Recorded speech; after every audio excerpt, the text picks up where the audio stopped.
against the headboard. My cotton pajama pants and top felt warm against my skin, and my hair was full of curls that were cut into a stylish bob. Since my mouth was dry, I reached over to my nightstand to get a piece of juicy fruit gum. After popping the gum into my mouth, I got busy reading. Nearly 15 minutes in, I heard a noise that caused my body to stiffen. Every little noise alarmed me, especially since I had a bad encounter with a schoolmate who I invited into my home and trusted that he would do right. That didn't turn out so well, and he wound up being arrested for breaking into my home and assaulting me. The noise I heard sounded like a squeaking door. Since I forgot to set the alarm, I knew that sitting on my butt wasn't going to do any good. I slowly moved the cover aside and tiptoed out of bed. My gun was tucked away in a shoebox in the closet, so I made my way over to it. I carefully removed the gun, and when I heard another noise that sounded like a floor creaking, my nerves started to rattle. My slippery palms could barely hold the gun that was shaking in my hands. All I could think about was Chastity. I inched my way down the hallway, noticing that her bedroom door was still cracked how I left it. I glanced down the hallway, seeing a sliver of light coming from the kitchen. After a few more steps, I could see that the refrigerator door was wide open. I didn't know if I should scream or reach for the phone to call the police. I figured they wouldn't get here in time, so I took a deep breath as I moved forward to deal with my intruder.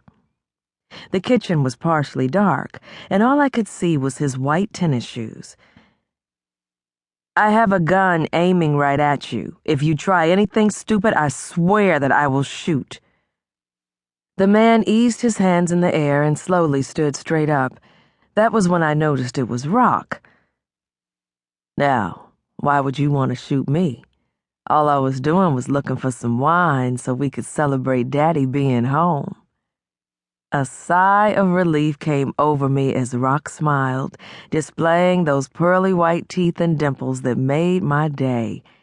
I hurried to place the gun on the counter and rushed right into his arms. His grip was tight around my waist as he squeezed me. "No words can express how happy I am to see you," I said.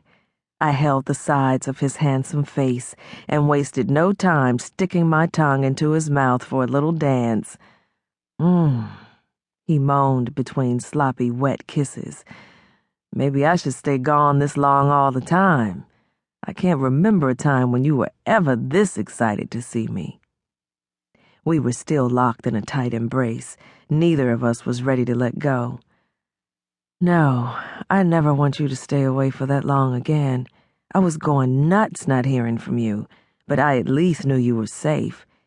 I definitely want to hear about all of the action inside of Hell House, but tonight is about you and me." "You damn right it is, and it will always be." Roc leaned in for another kiss. That was when I pulled on his shirt, tearing it away from his chest that was built like a linebacker's. A few buttons hit the floor, and I made a quick mental note to purchase him another shirt for Christmas. "Oh, hold up, Ma," he said, backing inches away from me. "I want this to be right. Let me go get out of the rest of my clothes, hit the shower, and then make love to you like I've been dying to do." I ignored Roc. I had waited too long to feel him inside of me again.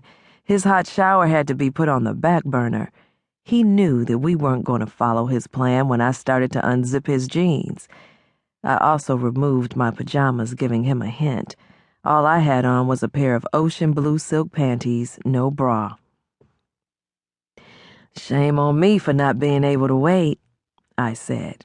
"To hell with your shower. I need you right now." Filled with love and a whole lot of lust, Roc's hooded eyes searched me over. His smile was back again, and I didn't have to remove his jeans because he did. He grabbed my waist and backed me up to the counter. After lifting me on top of it, he dropped his head to my breasts and brushed his tongue in between them.